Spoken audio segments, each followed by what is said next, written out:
옆에 있는 분들과 다시 한번 인사 나누시겠습니다. 하나님 당신을 사랑하십니다. 고백하시겠습니다.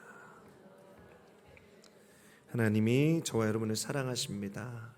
지켜주시고 돌보아 주십니다. 하나님의 큰 사랑 가운데 거하는 은혜 있게 되시기를 예수님의 이름으로 축원드립니다. 오늘 말씀의 제목이 하나님을 위하여, 나를 위하여, 이웃을 위하여입니다.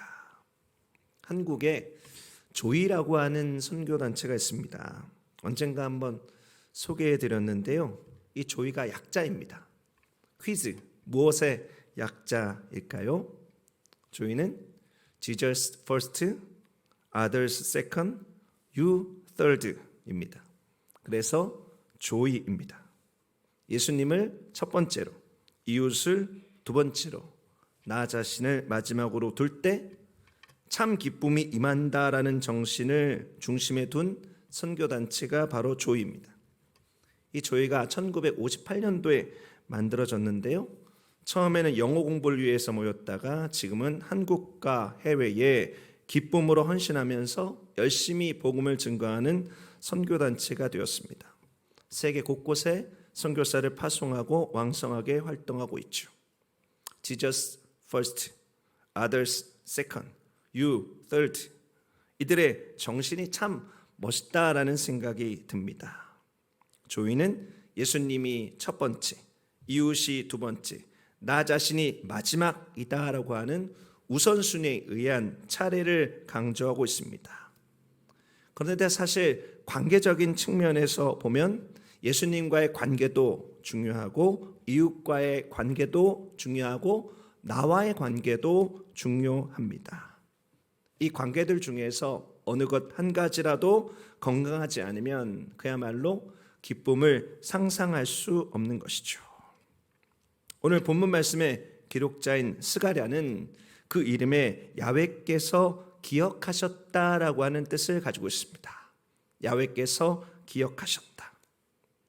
이건 전적인 제 생각입니다. 제가 성경에 나오는 사람들의 이름을 다 세어보지는 못했지만 스가랴가 성경에서 가장 흔한 이름이 아닐까 싶습니다.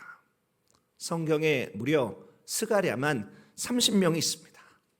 같은 이름을 쓰는 다른 사람이 30명 있는 것이죠.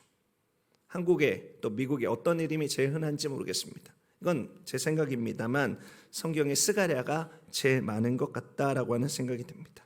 그 중에 가장 유명한 스가랴가 스가랴서를 기록한 이도의 손자 베라캬의 아들 스가랴입니다. 이 스가랴 선지자는 제사장의 집안에서 태어났습니다. 그는 유다가 멸망한 후 바벨론으로 끌려갔다가 다시 포로에서 해방되어 돌아왔을 때 유다 사람들 사이에서 하나님의 말씀을 전하기 시작했습니다. 그는 시온의 구원과 회복을 바라보면서 학개 선지자와 마찬가지로 성전의 재건에 대해서 다시 외쳤고 종말론적인 희망을 선포하기도 했습니다.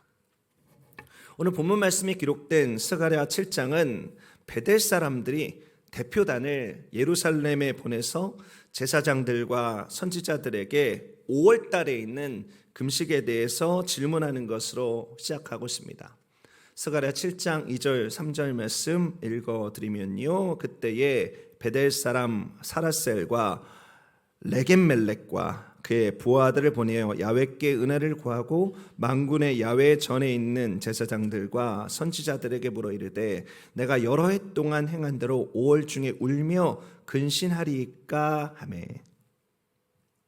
원래 이스라엘은 1년에 딱 한 번 모든 사람들이 금식하는 날이 있었습니다. 바로 일곱째 달 10일, 7월 10일에 대속죄일에 이스라엘의 모든 사람들이 금식했습니다. 하지만 바벨론에 의해 완전히 예루살렘이 멸망당하고 성전이 무너진 후 이 성전이 무너진 다섯째 달을 생각해서 추가로 금식하기 시작했습니다. 이스라엘에게 있어서 성전은 하나님의 임재의 상징이자 그들의 삶의 중심이었습니다. 성전은 그들의 정체성과 다름없었습니다. 그런데 그 성전이 이방인들에게 파괴된 것은 마치 하늘이 무너지는 것만큼 큰 고통이었습니다. 통곡할 수밖에 없는 일이었죠. 그래서 매년 같은 달, 그러니까 다섯째 달에 그 치욕을 기억하면서 음식을 끊고 근신했던 것입니다.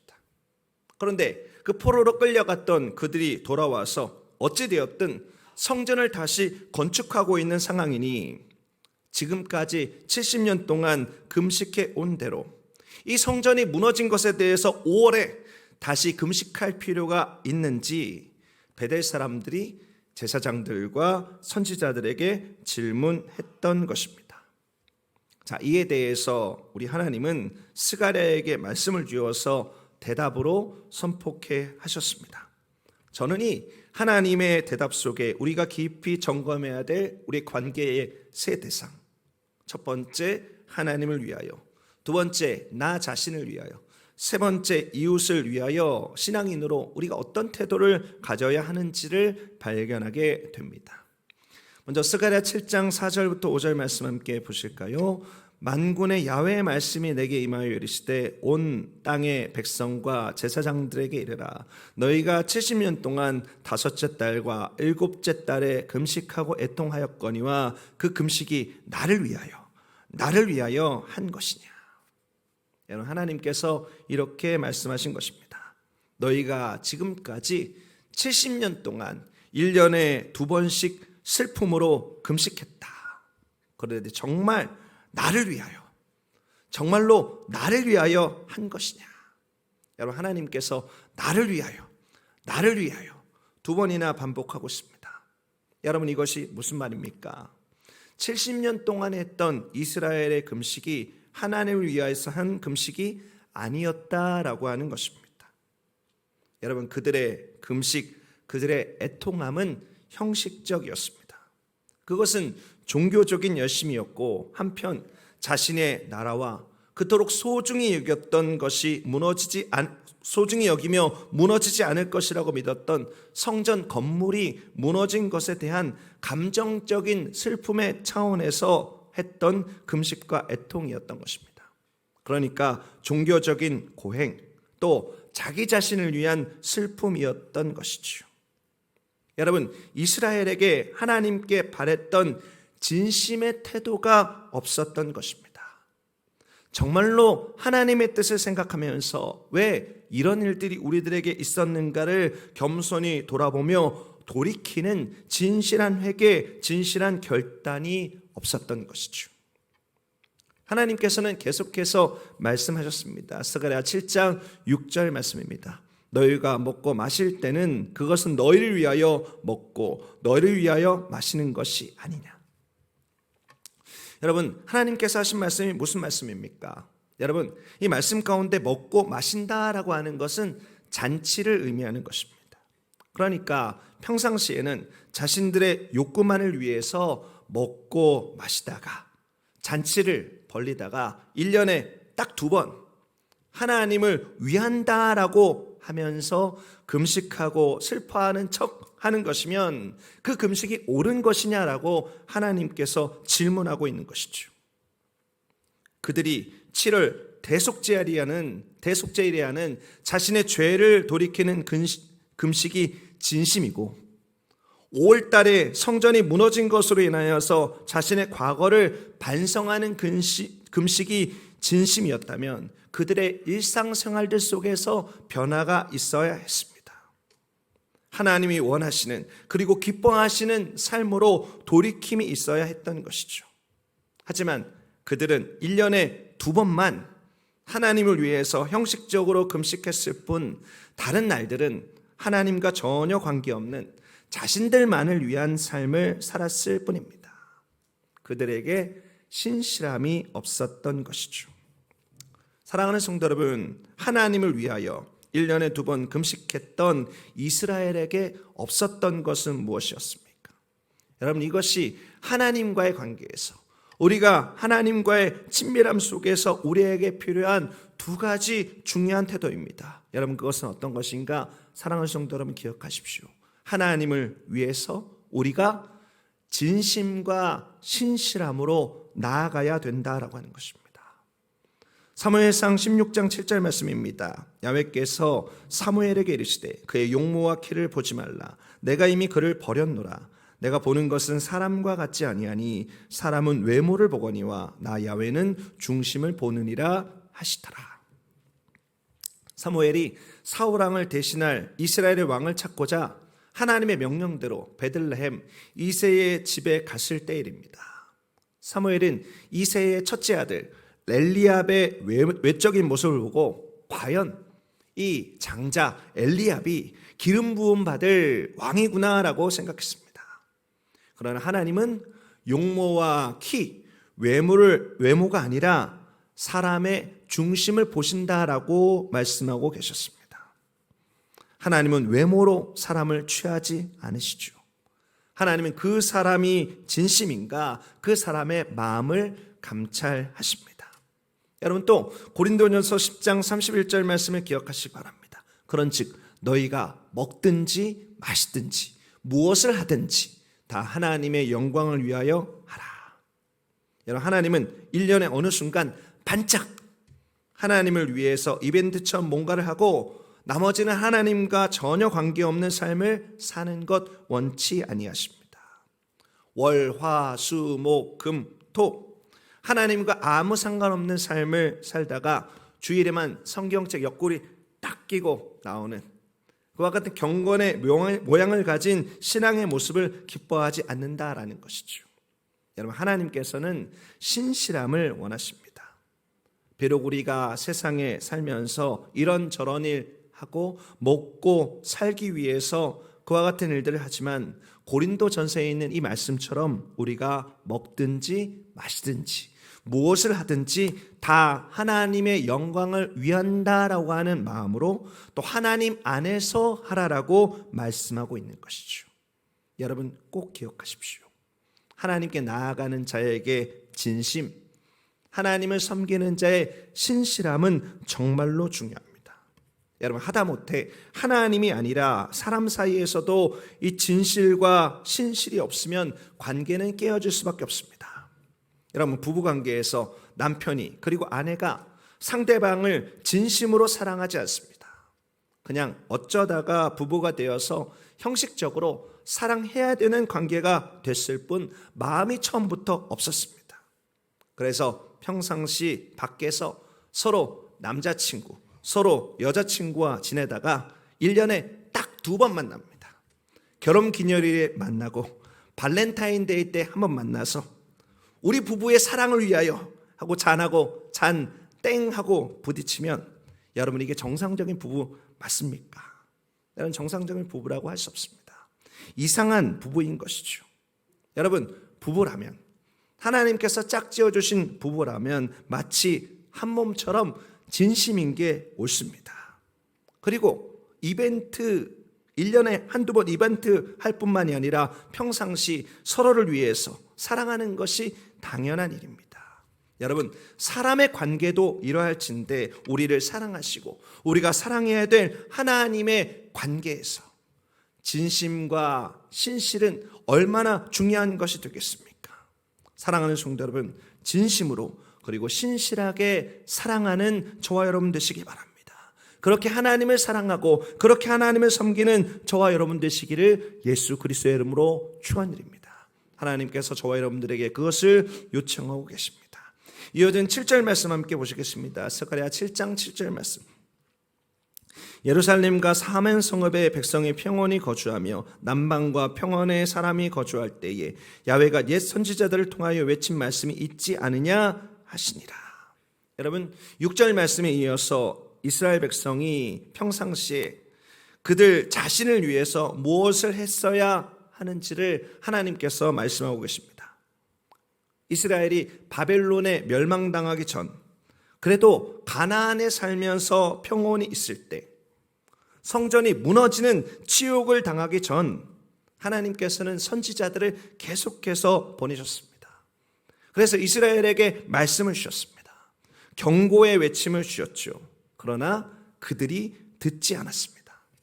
그들이 듣지 아니하니 선지자들이 보통 사람들은 이해할 수 없는 삶으로 또 어떤 입장에서는 강력한 퍼포먼스를 통해서 하나님의 메시지들을 그들의 눈으로 볼 수 있도록 강렬하게 전했습니다. 어떤 선지자는 음란한 여인과 사는 것을 통해서 하나님의 사랑을 전했습니다. 어떤 사람은 사람의 변으로 떡을 구워 먹는 것을 통해서 우리 안에 있었던 악함에 대해서 드러내기도 했습니다. 하지만 어떻습니까? 이스라엘은 그럼에도 불구하고 듣지 않았습니다. 듣지 않으니 순종하지도 않았습니다. 여러분, 이어지는 스가랴 7장 11절과 12절 말씀입니다. 그들이 듣기를 싫어하여 등을 돌리며 듣지 아니하려고 귀를 막으며 그 마음을 금강석 같게 하여 율법과 만군의 야훼가 그의 영으로 옛 선지자들을 통하여 전한 말을 듣지 아니하므로 큰 진노가 만군의 야훼로부터 나왔도다. 사랑하는 성도 여러분, 기억하십시오. 이것이 우리가 이 땅을 살아가면서 나를 향한 영역에서 가져야 될 신앙의 태도입니다. 무엇입니까? 나를 위하여 들음과 순종으로 나아가라라고 하는 것입니다. 여러분, 지금이 어떤 때라고 생각합니까?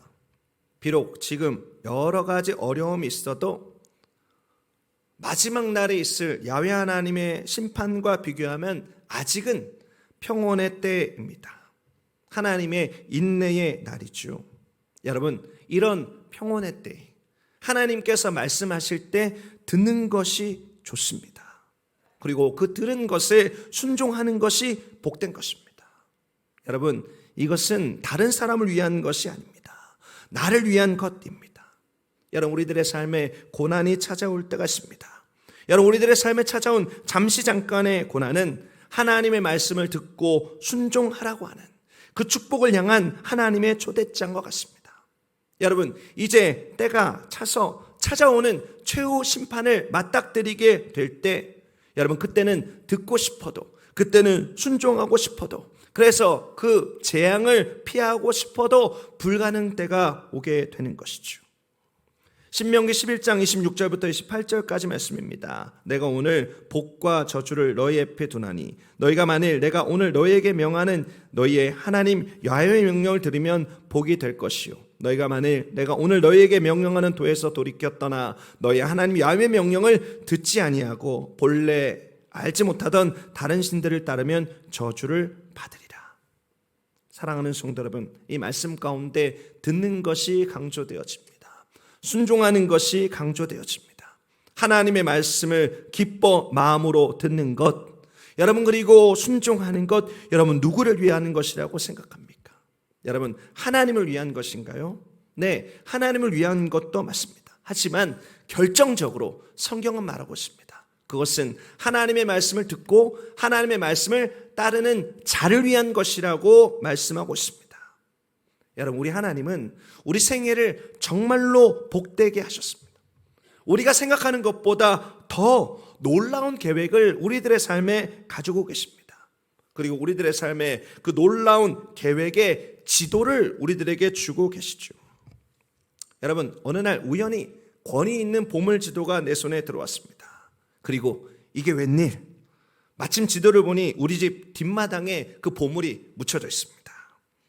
우리 집 창고에 있는 삽하고 곡괭이 꺼내서 그것을 파서 내가 가지기만 하면 됩니다. 그런데 평상시 해적 영화를 너무 많이 봤습니다. 보물 지도가 분명히 가리키는 곳이 우리 집 뒷마당인데도 우리 집 뒷마당에 무슨 보물이 있을 리가 없지. 영화 보니까 무슨 무인도 같은 데에 숨겨져 있던데, 이러면서 나에게 주어져 있는 보물 지도 무시하고 집 팔고 배 사고 선원 구해서 보물 찾겠다고 무인도 여기저기 뒤지고 다니면, 그래서 인생 낭비하면 얼마나 어리석은 일입니까? 사랑하는 성도 여러분, 신명기 말씀은 우리 안에 분명히 이렇게 기록하고 있습니다. 하나님께서 우리 앞에, 여러분, 멀리가 아닙니다, 우리 앞에 복과 저주를 두었다라고 말씀하십니다. 먼 곳에 둔 것이 아니고 도달할 수 없는 것에 둔 것이 아닙니다. 하나님께서는 우리 앞 여기에 두셨습니다. 여러분, 야훼 하나님의 말씀을 듣는 것이 복입니다. 기쁘게 듣고 즐겨 순종하는 것이 그 복을 누리는 길입니다. 여러분, 듣는 것과 순종하는 것이 우리에게 들려있는 보물 지도를 보는 야훼 하나님의 눈이 되는 것이죠. 여러분, 이는 뒷마당을 파서 봄을 꺼내는 것과 같이 쉬운 일입니다. 그리고 당연한 일입니다. 여러분, 혹시 하나님의 말씀을 듣는 것, 하나님의 말씀을 순종하는 것이 어렵다라고 생각되십니까? 그것에 순종하는 것이 정말로 고통스럽다라고 생각하십니까? 여러분, 그렇더라도 포기하지 말고 지금까지 했었던 일들은 일단 뒤로 하고 오늘부터 한번 해보십시오. 그리고 내가 할 수 있는 아주 작은 것에서부터 순종하려고 힘써 보십시오. 여러분, 그것이 놀라운 하나님의 계획을 경험하는 출발점이 될 것입니다. 평상시에는 불순종하다가 하나님께 크게 순종해서 크게 복받겠다라고 하는 태도는 오늘 본문 가운데 있는 이스라엘 백성의 태도였습니다. 여러분, 하나님께서 원하시는 것은 그것이 아닙니다. 오늘 지금 이 순간 내가 할 수 있는 작은 것에서부터 하나님의 말씀을 듣고 하나님의 말씀에 순종하는 것, 여러분, 그것을 통해서 우리들의 삶에 하나님께서 기뻐하시는 장성한 분량에 자라나는 기쁨과 평강이 있는 것입니다. 여러분, 이 시간 여러분들께 정말로 하나님의 마음으로 말씀드리고 싶습니다. 좀 더 귀를 기울이십시오. 그리고 좀 더 내 뜻대로 살기 위해 애쓰는 것이 아니고 하나님의 뜻이 어디 있는지 한번 깊게 생각해 보십시오. 그리고 한번 그렇게 힘써 살아보십시오. 그를 통해서 나를 향한 하나님의 복된 계획의 성취를 매일매일 맛보는 은혜 있게 되시기를 예수 그리스도의 이름으로 축원드립니다. 마지막으로 본문의 남은 말씀들 보시겠습니다. 하나님의 말씀이 다시금 스가랴에게 임하였습니다. 그리고 9절과 10절에 이웃을 위한, 영혼들을 위한 하나님의 말씀이 선포되고 있습니다.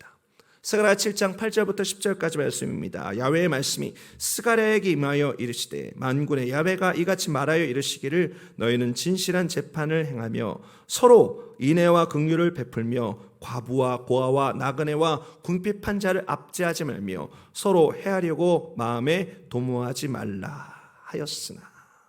여러분, 하나님이 원하시는 내 이웃을 위한 뜻이 무엇입니까? 오늘 말씀 가운데 두 가지를 말씀하고 있습니다. 첫 번째는 진실한 재판을 말하고 있습니다. 이것은 공의죠. 미시파트라고 하는 공의입니다. 또 어떤 것이 있습니까? 서로 인애와 긍휼을 베푸는 것입니다. 인애는 히브리어로 헤세드, 긍휼은 히브리어로 라함입니다. 이것은 한마디로 사랑이라고 할 수 있죠. 여러분, 마지막 관계, 이웃을 위하여 우리가 가져야 할 신앙인의 태도는 무엇입니까? 이것을 기억하십시오. 이웃을 위하여서는 공의와 사랑의 태도를 가져야 합니다. 여러분, 말씀을 계속 보면 이런 진실한 공의와 사랑이 향해야 하는 가장 우선적인 이웃의 명단이 나오고 있습니다. 누구입니까? 10절 말씀을 보면 과부가 나오고 있습니다. 고아, 나그네, 궁핍한 자들이 나오고 있습니다. 여러분, 이 네 부류의 사람들은 무언가를 상실한 사람입니다. 여러분, 과부는 남편을 상실한 사람이죠. 고대 사회에서 남편 없는 과부는 보호막을 상실한 것과 마찬가지였습니다. 고아는 부모를 잃은 자입니다. 나그네는 고향을 잃은 자입니다. 궁핍한 자는 삶의 터전을 잃은 자입니다. 여러분, 기억하십시오. 과부는 남편을 잃은 자, 고아는 부모를 잃은 자, 나그네는 고향을 잃은 자, 궁핍한 자는 삶의 터전을 잃은 자입니다. 그리고 이들은 다 약자입니다. 삶의 어딘가 다른 사람보다 빈자리가 큰 사람들입니다. 모든 사람들이 인정하는 도움이 필요로 하는 사람들이죠. 여러분, 우리는 사람이어서 완전하게 공정할 수는 없습니다. 때로 상황 때문에 우리가 아무리 공유롭게 한다고 해도 받아들이는 사람에 따라서 공정하다고 생각하지 못할 수 있습니다. 여러분, 목회자가 되고 나서 늘 고민되는 부분이 이 공의에 대한 부분입니다. 모든 사람들을 만족시키는 것이 불가능하다라고 하는 것을 배우고 있습니다. 아무리 여러 가지 사정들을 고려하고 판단해도 기도하면서 어떻게든지 바르게 처리하려고 해도 누군가에게는 서운한 마음이 생기게 되고 누군가에게는 불편함이 생기게 되어져 있습니다. 그래도 어떻게든지 억울한 사람이 없도록 힘쓰지만 한계를 만나게 됩니다. 그러면서 사람이 공의롭다라고 하는 것이 얼마나 힘든 것인가를 생각해 봅니다. 여러분, 사랑한다라고 하는 것도 쉽지 않습니다. 여러분, 사람은 이기적입니다. 그래서 내가 사랑할 만한 사람과 가깝게 지내고 싶습니다. 또 나를 사랑하는 사람을 내가 사랑하는 게 쉽습니다. 그것이 훨씬 더 자연스러운 일이죠. 여러분, 정직하게 이렇게 말씀드릴 수밖에 없을 것입니다. 여러분도 마찬가지라고 생각합니다. 진실한 공의, 미슈파트, 헌신적인 사랑, 헤세드와 라함은 사람의 힘과 의지로 불가능합니다. 여러분, 심지어 똑같은 자식에게 공평하게 대해도 어느 한쪽은 뭔가를 덜 받았다고 느낍니다. 내가 누군가를 아무리 사랑해줘도 상대방은 더 이렇게 이야기하면서 사랑을 요구하고 우리를 지치게 할 때도 있습니다. 여러분, 그럼에도 불구하고 하나님께서 우리들에게 이웃을 위한 공의와 사랑을 하나님의 명령으로 요구하고 있는 것, 여러분, 그것은 불가능하기 때문이 아닙니다.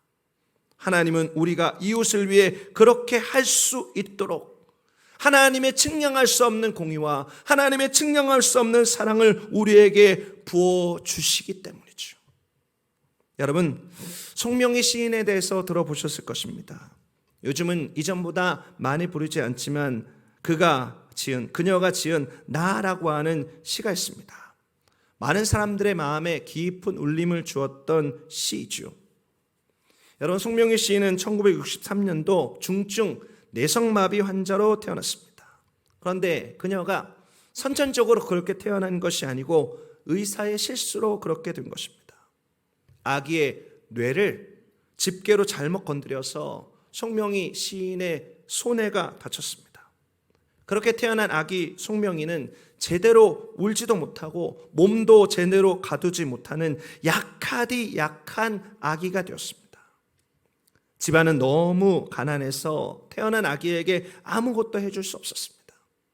그녀의 아버지는 약한 몸과 술과 담배와 과로로 병에 들어버렸고, 어머니도 몸이 약해서 아기에게 젖도 먹이지 못하고 우유도 사 먹일 수 없었습니다. 송명희 시인은 이렇게 아기 때부터 완전히 뒤틀어진 몸과 아무것도 없는 환경 속에서 고통받았습니다. 그러던 송명희 씨가 10살을 넘기면서 하나님과 어머니를 지독하게 원망하기 시작했습니다. 이것이 그녀의 고백입니다. 나를 이렇게 만들어 놓고 나타나지도 않고 뭔가 해주지 않는 하나님을 향해 불신하며 원망하며 반항했다. 한없이 외로웠고 답답함에 가슴이 터질 것 같았다. 자살하려고 했다. 무조건 반항이었고 무조건 원망이었다. 여러분, 이것이 당시 송명희 시인이 가졌던 삶의 모습이었습니다. 그런데 그러던 송명희 시인이 16살 되던 해에 하나님을 만났습니다. 극심한 절망 속에서 교회 강단 밑으로 들어가서 부르짖었습니다. 그리고 그런 깨어진 질그릇과 같은 송명희 시인, 몸과 마음과 정신과 영혼이 완전히 망가지고 깨어진 질그릇 같은 그녀에게 예수님께서 찾아오셨습니다. 그러자 그녀는 보배를 담은 귀한 질그릇이 되었습니다. 고린도후서 4장 7절 말씀, 우리가 이 보배를 질그릇에 가졌으니 이는 심히 큰 능력은 하나님께 있고 우리에게 있지 아니함을 알게 하려 하심이라. 송명희 시인은 이 말씀처럼 하나님의 보배를 담은 질그릇, 그리고 하나님께서는 그 보배와 같은 하나님의 딸 송명희 시인을 사용하기 시작했습니다. 그녀에게 믿음을 주시고 그녀에게 사랑을 주시고 그녀에게 말씀을 주시고 그녀에게 시를 쓰게 하셨습니다. 그러던 어느 날 송명희 시인에게 하나님께서 강권적으로 나라고 하는 시를 쓰게 하셨습니다. 나 가진 재물 없으나, 나 남이 가진 지식 없으나, 나 남에게는 건강이 있지 않으나 나 남이 없는 것 있으니, 나 남이 못 본 것을 보았고 나 남이 듣지 못한 음성을 들었고 나 남이 받지 못한 사랑을 받았고 나 남이 모르는 것 깨달았네. 공평하신 하나님이 나 남이 가진 건 나 없지만 공평하신 하나님이 나 남이 없는 것 갖게 하셨네. 여러분, 송명희 시인의 간증을 보면 송명희 시인도 이 나라는 시를 쓰면서 공평하신 하나님에 대해서 쓸 때 너무너무 힘들었다고 합니다. 도저히 공평하다라고 말할 수 없는 상황 속에서, 정말로 아무것도 없는 것 같은 상황 속에서 서 있는 자신이 보였기 때문이죠. 그러나 하나님의 강권적인 사랑이 그녀를 붙잡았고 이 나라는 시를 쓰게 되었습니다. 그리고 이 나라는 시가 찬송으로 만들어져서 오늘날 많은 사람들에게 심령과 삶을 변화시키는 통로로 쓰임받고 있습니다. 여러분, 설교를 준비하면서 다시금 송명희 시인의 간증을 들으니 너무 가슴이 뛰고 뭉클해졌습니다. 어쩌면 가장 불공평을 이야기할 수 있는 그녀가 이웃들에게 공평하신 하나님을 노래하고 하나님의 공의로 그들을 섬길 수 있고, 가장 사랑받지 못했음을 주장할 수 있는 그녀가 비교할 수 없는 하나님의 사랑을 노래하면서 이웃들에게 사랑을 전할 수 있는 이유가 무엇입니까?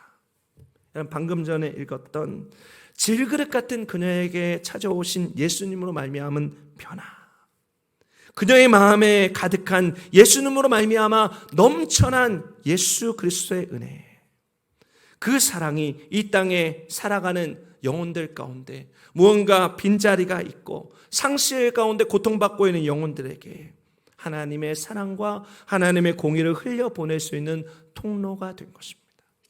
어떤 상황이 있더라도 하나님이 너를 사랑하신다. 어떤 불평등해 보이는 일들 가운데도 하나님께서 너에게 공의로우시다. 사랑하는 성도 여러분, 우리가 공의로워야, 우리가 사랑해야 주변에 있는 이웃들이 변화되어집니다. 우리 안에 넘쳐나는 사랑으로, 우리 안에 넘쳐나는 공의로 그렇게 이웃들을 대할 때 우리들의 삶과 우리들의 가정이 변화되죠.